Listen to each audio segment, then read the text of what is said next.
Hey, it's your boy Fizz Ed Music, Urban Politics. We are back in the building. It's a beautiful day in the neighborhood, what can I say? Got a lot of stuff to talk about, so I'm going to jump right into it like a car and drive. Number one, I want to talk about Ilhan Omar. You know what I'm saying? She got a lot of heat from the president on Twitter. That's where he likes to give his heat to people. And, you know what I'm saying, she got love when she came back home to Minneapolis. You know, they had a little parade for her. Trump caught feelings about it. He going to talk about how the fake news media, you know, showed her little overhyped welcome home celebration, said it wasn't even that big a deal. That guy blows me away because he's just mad whenever anybody gets authentic admiration. That's what that was. Then people love her. They wanted to let her know, you know, he hating on you. He hating on the hijab. We love you. We put you in there. Keep on doing what you're doing. And then she even said, we're going to continue to be a nightmare to this president. So they got her back. She's still going strong. So there's that. But how petty is our president? I just wanted to open up with that pettiness, which is because it's so petty. But anyway, moving on. I'm going to talk about the hot button issue. My goodness. You know what I'm saying? Over the past weekend, man, we had like 29 people die. We had 2 police shootings. It was sad. One in Dayton, Ohio. One in El Paso. It's horrible. From what I hear, people don't want to hear this. I hear both of them were racially motivated. We know the guy in El Paso, he wrote in his manifesto that he was, you know, going out there to this Walmart that was heavily populated by Mexicans because he wanted to kill some Mexicans. Where did he get that rhetoric from? I'm not pointing no elbows, Mr. President. I'm not pointing no elbows. I'm just saying, 20-year-old kid gets a bug up his butt and wants to drive 600 miles to kill some Mexicans. Where did he hear that Mexicans were an infestation or rapists and murderers? Where did he hear that? I think he heard that from the executive office. Sad to say. But anyway, the guy in Dayton, I don't have all the information about that. What blew me away about that is guy killed his sister. What? Killed a bunch of people, and one of them was his sister. That's crazy to me. I'm like, what? So, I mean, obviously both of these guys were mentally ill, but it really says something about the Dayton shooter. You're going to kill his sister. I couldn't understand that. So that was sad. Like I said, 29 people died. People won't like me saying this too, but the president's words probably led to like 29 people getting killed. All that, when you pump up all that rhetoric, you know what I'm saying? And when you retweet in Nazi memes and stuff like that, you know, there's a lot of people in America who are of weak minds, and when you put something like that in front of them, they're already looking to belong to something bigger than themselves. They latch onto that and they do things like this. So, Mr. President, I would implore you to know that your words have consequences. Do not say stuff like that. Stop doing it. That's all I would say. Stop doing it, Trump. You ain't gonna listen to me, but you know, whatever. That, you know, that's just my 2 cents. Moving on, I want to talk about Ann Coulter. And she's mad at Trump. What is she mad about? No new wall. I heard Trump say that he was mad because he was like, hey, look, there are pieces of the wall that are failing. And when we fix those pieces of the wall and restore them, they don't give us any credit for that. Well, no, you idiot. Sorry, moron, whatever. That's not new wall. You just fixed an old wall. So why would they give you credit for this new wall that you claim Mexico's going to pay for, but that fell through? Why would they give you credit for a new wall? This is not new wall. When you're fixing old wall, you just fixed the old wall. So, I mean, there are so many, I don't know, holes, pardon the pun, in this whole wall thing. Because a lot of people say that the wall wouldn't help anyway. You know, he just got a whole bunch of money that was supposed to go to the Pentagon, but they took that money away to give it to him, and he was saying that he's going to use it to build the wall. I don't think there'll ever be a wall. I don't think there was ever going to be a wall. He knows his constituents want that. He can just keep yelling it. None of them are going to go there and check and see if the wall is really there, so he can just say it's getting built. He can use that money for whatever. He has got all this money from the Pentagon. They said that takes away from the Pentagon's budget to defend against whatever might happen at the Pentagon, but he needs it to build this wall. He done got it, and I guarantee you that they're not going to do anything but squander it. They're not trying to build a wall because they know there's no need to build a wall. It's not going to help. So, oh well. Moving on. So there you go, Ann Coulter, no wall. But that also leads me into some stuff that happened Trump going after Elijah Cummings. Why? Elijah Cummings is like a senior Democrat, and he's a head of the oversight committee that's been doing the oversight on all the stuff going on at the border. So, you know, Elijah Cummings, he's been going in at a lot of border officials, and Trump is salty at that. So he watches that on TV because all he does is sit around and watch the news all day, like I wish I could do, but I got a job, I gotta pay bills and do things unlike the president every day. I got stuff to do. So I can't sit around and watch news shows all day. But I know why he's mad at Elijah Cummings, because he did go in on some border officials and he gave them the business over the way that they've been treating these kids. Not humane at all, not American, not what we're supposed to be about, but oh well. So, you know what I'm saying, he got mad about that. So then he comes to Elijah Cummings about Baltimore being rat infested. Why would you say that? Like, you don't want no votes from Baltimore? Somebody need to tell the president, hey, you know, people in Baltimore, they vote too. So I know, you know, like the whole city of Baltimore mad at him. So, you know, I'd seen a thing where there was like a baseball game in Baltimore, and somebody was in there and they like unraveled a huge Trump 2020 sign, Trump 2020, and there were people yelling and mad. They said, man, take that down. They was like, wouldn't take it down. Take that down. We're not feeling that guy right now. He's gonna call our city rat infested, and he shouldn't have did that. He should not have done that. I mean, you got beef with Elijah Cummings, okay, fine, but then you're gonna go with him. You're gonna go with all of Baltimore. That's just not how that's done. And when you do that, you probably gonna feel some backlash. Probably gonna be some backlash behind that. There gonna be some votes that he don't get that he would have gotten in Baltimore. That he ain't getting no more. Because he in this Baltimore, that was short-sighted. But that is what our president is and does. Moving on. I want to talk about police violence, but it ain't a lot to even say about it. It's a sad situation. It's a pathetic situation. I say it's pathetic because there's people in places that could have did things and didn't do them. I'm mad at Barack Obama. I'm mad at Loretta Lynch. I'm mad at Eric Garner. And I'm mad at de Blasio. Why am I mad at these people? Because they let the clock run out on Eric Garner's murderers. Murderer. How about that? You know what I'm saying? The guy who killed him on camera, the guy who you know, took the video. I guess they're trying to say he had other charges. That's why he's in jail. Yeah, right. But he had been out for days with those other charges and hadn't got picked up or nothing. But when he does this video, they want to throw him in jail. Whatever. That guy's still in jail. Eric Garner gets killed on camera. None of those people I named did nothing.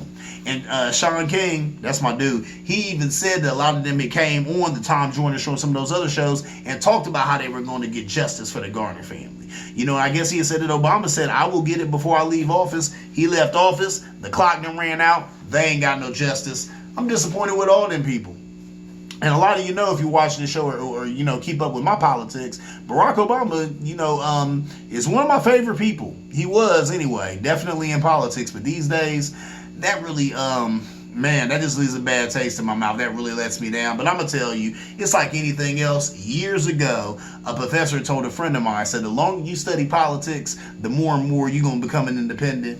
And that's what I am, an independent that leads to the left. And it's because of stuff like that. Those people failed us. I'm going to say us, the black community. That's what's up. Man, that brother got killed on camera, you know, and that could have been any of us. Heck, I'm 43. I think that's how old he was. Come on, man. That could have been any brother. And no justice for him. And I heard his wife, you know, she was upset and she was saying, I'm still going to fight for justice or whatnot. But it's sad how Barack Obama, Loretta Lynch, Eric Holder, de Blasio, they failed us, man. They let us down. So, moving on. But that's my point about that. Oh, another thing about that, though. If we want this police violence to stop, I agree with Al Sharpton. Al Sharpton said he told him, some of these cops are going to have to do a perp walk.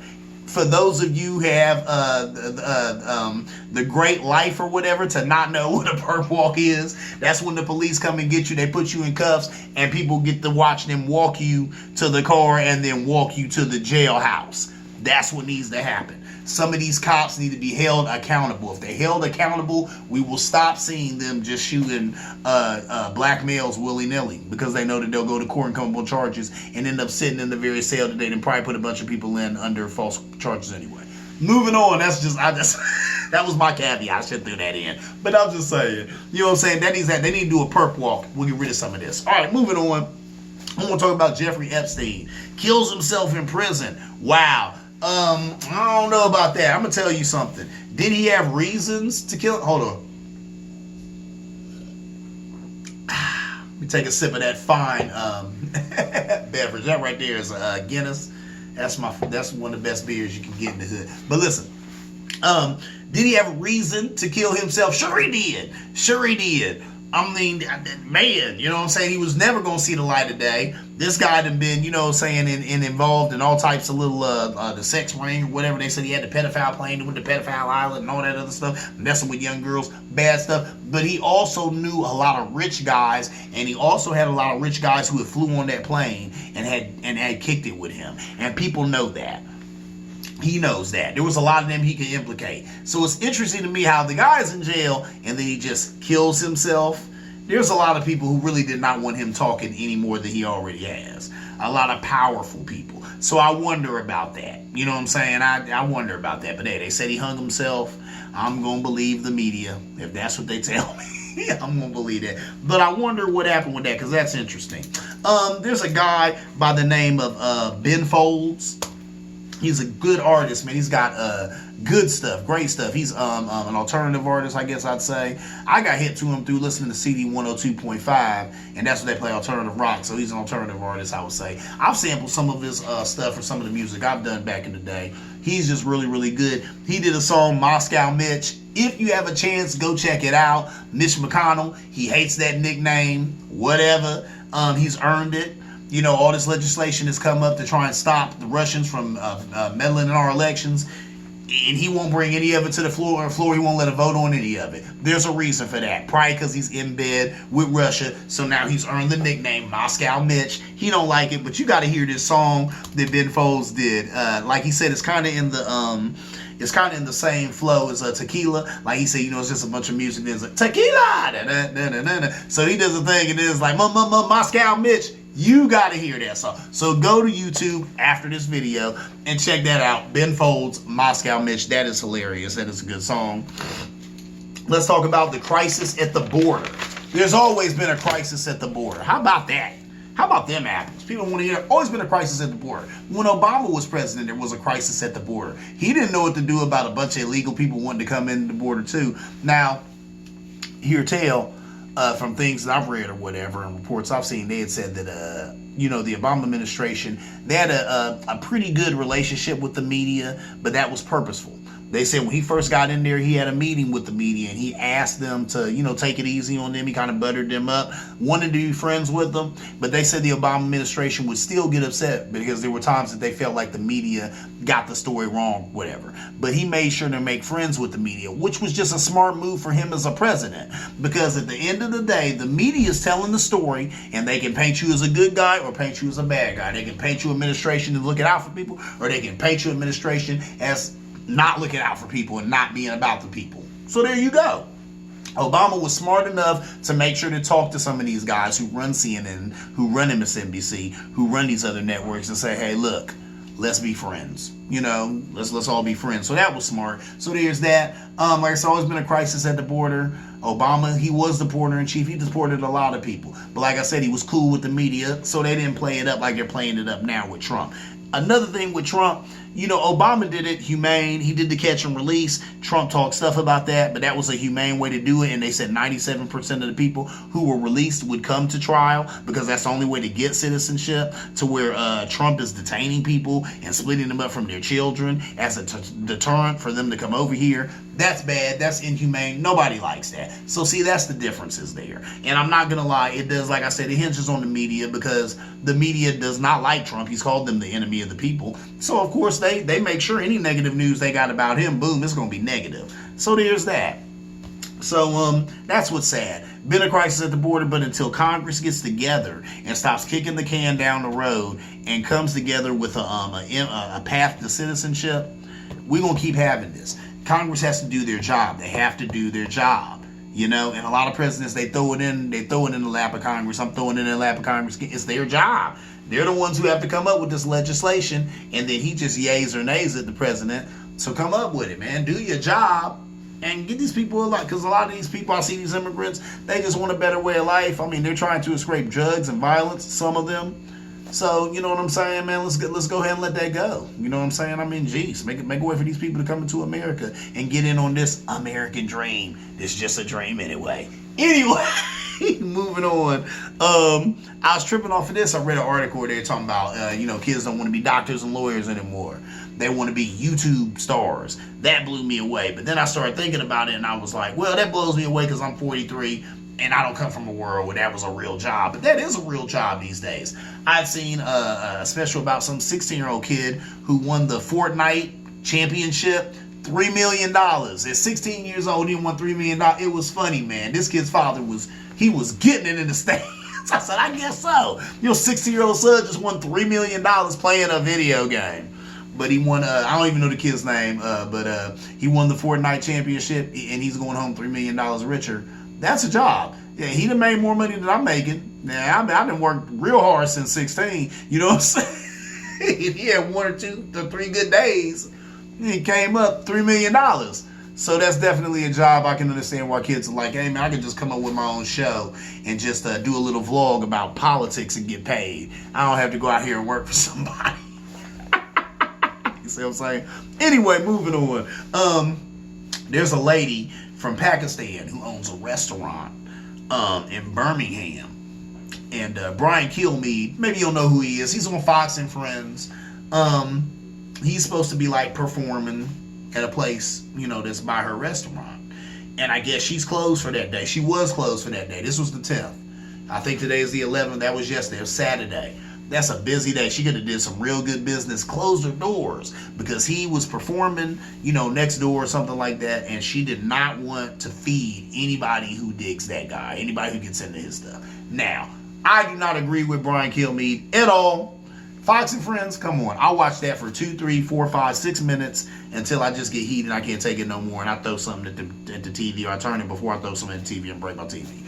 So I'm well aware of who the man is and what he stands for. At the same time, he's allowed to have those views. And if I was her, I'd have been like, man, I'm going to get paid. That guy got a following. People on that Fox stuff. So I'm going to feed them some food and make some money. I do not agree with their politics. Oh, well, they can come in here with that conservative mumbo jumbo all day. I'm going to get paid. She didn't feel like that. I guess it would be different. She is from Pakistan. She is an immigrant, so she takes direct offense at all this stuff going on, with them. I say them, the GOP and all that. I guess he's a member of the GOP because Fox is the right arm of the Republican Party, if you ask me. So I understand this woman having the courage of her convictions and being like, hey, it ain't about the money. You know what I'm saying? It's about the moral of it. And you know what I'm saying? And I don't agree with this guy morally. I don't have nothing to do with it. I'm closing my doors. Hats off to her. She's a better person than I, because I would have been like, man, I'm going to get paid off this dude's fault. I don't agree with them politically at all. I'm going to get paid, but she didn't. So that's something. That's, big ups to her. I guess there are real patriots still out there, and sometimes I'm not one of them. Moving on. The Democratic nomination. Who will get it and why? What I think, I'm just going to give you my 2 cents. I think it'll be Joe Biden. Why? People are used to an old white man as president. He's old. He's white. He did 8 years with Obama. The black guy who America loves and still can't let go of. He's going to get the nomination. Now, my conservative friend, you know what he says to me? He thinks Kamala Harris will get it. I like Kamala Harris. She's smart. But I don't know. I don't know if she... I think Joe Biden will get it. Because like I said, he's what Americans are comfortable with. And Kamala Harris, she got a lot of support. But at the end of the day, people like their presidents old, white, and male. That's all we've ever had. That's all we'd ever had before Barack Obama. He was a fluke who slipped in there. You know what I'm saying? Like I said, we won't see a black president for a long, long time after this. And I hope I'm wrong. I hope I'm wrong. But I don't think I am. I think Joe Biden will get it. And that's not a diss to Joe Biden. I like Joe Biden. I really do. You know what I'm saying? But I don't know. I just know that's the cynical part of me, and the cynical part of me is usually correct. So I do think Joe Biden will get the nomination. Like I said, which is not a bad thing. I don't think he's a bad guy at all. He's got the experience. He's been there forever. He's not a minority. He's not a female, but I do think he's sensitive to both. So that's what's up. But I do think he'll get it. Now, who would I like to get it? I'd love Andrew Yang to get it. But I think, like my father said, I said it on this show too, I don't think America is ready for an Asian president. Andrew Yang is actually talking about the government breaking bread with the American people, something that they've never done, something I don't think, and when I say that, I mean giving us money. He's talking about $1,000 a month. for every American over the age of 18. We need that. We need a redistribution of the wealth. We're not going to get it. Heck, you got poor people who wouldn't even vote for that because they stupid. And they've been told by the other side that, oh, you should work for your money and this, even though when you work for your money, the government take your taxes and do what they want to do with it anyway. So what's the difference? But anyway, I would love to see Andrew Yang get it, and not just because of the $1,000 a month. I mean, that's a big perk, but there's other stuff that he talks about that I'm into too. But I like that. But I think Joe Biden will get it. But there's other good people in there too. Elizabeth Warren, that's my girl. It'd be nice if she got the nomination. I don't see it happening, but I could be wrong. You know, unless I might be wrong. All right, last bit of news that I got for you before I'm gonna get on out of here. Check this out. A lot of neo-Nazis who put together that stuff in Charlottesville with a young woman, the one young woman that you know, she got killed, and that was, you know, sad or whatnot. And I'm sure that her family is probably seeking retribution for that. But there are other people who got hurt or wounded in that, and they've had court cases and stuff. You know, against some of these neo-Nazi groups. Come to find out that a federal judge said that these groups are going to have to pay for their lawyer fees to sue them. So I heard that on Rachel Maddow, so that's interesting. So here you are, neo-Nazi, you got to pay the lawyers for the people who are suing you for this event that you put on. And these guys are thinking, oh, we just put on this event. We didn't run nobody over with a car doing that. Nah, but you set up the you know what I'm saying, the event and all that stuff too. So you two are liable, sir. So now, you know, some of those neo-Nazis are going to have to pay some legal fees of people who are suing them. They can't be happy about that. But that was positive. Always in the news, you always hear about the negative, and of course they always like to pump up the negative because you know, that's what gets clicks, that's what's interesting. But that right there is positive, and that right there is these guys getting a little bit of their just desserts. And money definitely, you know, when you hit somebody in the pocket, you're hitting them where it hurts. And the fact these guys got to give up money to the very people who they did victimize with this little event and all that is, even though they think, I just put together an event. Nah, man, you know what you were doing. You know what I'm saying? And the fact they have to pay for it, that is a great thing. So, you know, that gave me a little solace. That made me a little happier. So, you know what I'm saying? That is what's good. That's what's hood. Once again, urban politics. I'm just bringing the politics and the news of the day to you. You know what I'm saying? If you did what you're watching, please subscribe. You know what I'm saying? Go over to YouTube. You can put in Phys Ed Music /urban politics. I'll probably pop right up, sipping a good beverage, and always, you in the pushback zone. So anything you hear you agree with, you disagree with, hit me up at phys@gmail.com and push back, baby. You know what I'm saying? Urban politics. I'm going to finish my drink and get on out of here. I'll see you around like a donut.